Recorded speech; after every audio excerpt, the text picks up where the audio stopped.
मागील काही महिन्यापासून विद्युत क्षेत्रातील खासगीकरण विरोधात महावितरण, महानिर्मिती आणि महापारेषण या तिन्ही शासकीय वीज कंपन्यांमध्ये अधिकारी आणि कर्मचारी संतापलेले पाहायला मिळत आहेत। खासगीकरणाच्या विरोधात अभियंता अधिकारी कृती समितीच्या नेतृत्वाखाली आज मध्यरात्रीपासून राज्यातील तब्बल 85,000 कर्मचारी 72 तासांच्या संपावर गेलेत। नाशिक शहरातील महावितरण कार्यालयासमोर हे वीज कर्मचारी एकत्र आले असून सदर वीज उद्योग हा जनतेच्या मालकीचा आहे, याचं कुठल्याही प्रकारचं खासगीकरण होऊ नये यासाठी हा संप केला असल्याचं महावितरण कर्मचाऱ्यांकडून सांगण्यात आलंय।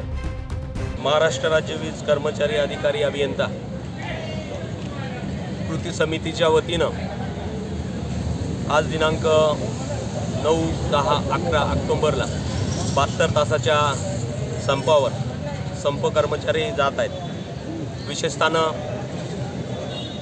जे महावितरण कंपनी असेल, पारेषण असेल, निर्मिती असेल, ही महाराष्ट्रातील गोरगरीब जनतेच्या मालकीची आहे आणि ही कंपनी टिकली पाहिजे, वाचली पाहिजे यासाठी महाराष्ट्रातील 85,000 वीज कर्मचारी अधिकारी अभियंता 3 दिवसाच्या संपावर जात आहे। यामध्ये विशेषतः वीज कर्मचारी अधिकारी अभियंता यांची कुठल्याही प्रकारची आर्थिक मागणी नाही, फक्त हा वीज उद्योग जनतेचा मालकीचा आहे आणि याचं खाजगीकरण होऊ नये याच्यासाठी 3 दिवसाच्या संपावर उतरलेला आहे। विशेषतः या कृती समितीच्या वतीनं समांतर वीज वितरण परवाना देण्यात येऊ नये याच्यासाठी सुद्धा मागे 1 दिवसाचा संप केला। जर वीज वितरण परवाना हा जर दिला गेला तर भविष्यामध्ये जे काही आपले टाटा असतील, जे सिम कार्ड होते त्या सिम कार्डसारखी परिस्थिती होईल आणि जे वीज ग्राहक 100% रिकव्हरी म्हणजे वसुली वीज बिल भरत असतील अशा लोकांची एक यादी करून जर समांतर वीज वितरण परवाना दिला गेला तर त्या कंपनीचे एजंट त्या वीज ग्राहकांकडे जातील आणि त्यांना विशेष प्रकारच्या अशा सवलती काही कालासाठी दिल्या जातील आणि पर्यायानं आमच्या आपल्या वीज वितरण कंपनीचे वीज ग्राहक कमी होतील आणि समांतर जी वीज वितरण कंपनी असेल पर्यायाने तिचे वीज ग्राहक वाढतील आणि भविष्यामध्ये मात्र वीज ग्राहक त्यांच्याकडे आल्यानंतर त्यांची वीज युनिट मागे जी काही दरवाढ असेल त्याच्यासाठी त्यांची मनमानी असेल याच्यासाठी सुद्धा आम्ही संप मागे केलेला आहे आणि तो यशस्वी करून प्रशासनाला ते वीज वितरण परवाना देता आलेला नाही,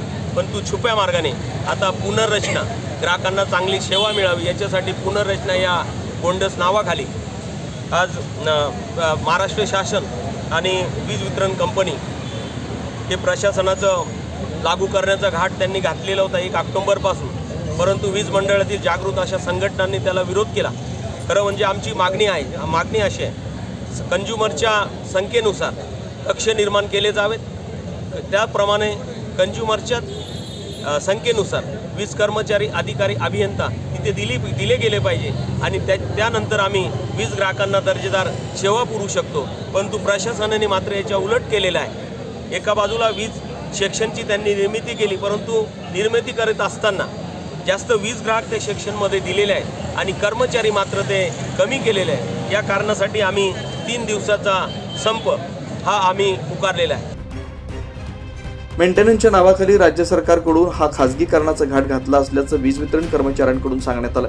राज्यातील तब्बल 85,000 कर्मचारी या संपात सहभागी झाल्यानं सुट्टीवर नसलेल्या वीज वितरण कर्मचाऱ्यांवर 3 दिवस पूर्ण भार येणार आहे। त्यामुळे या कर्मचाऱ्यांच्या मागण्या पूर्ण होणार का, 3 दिवसात संप मिटणार का हे बघणं महत्त्वाचं ठरणार आहे।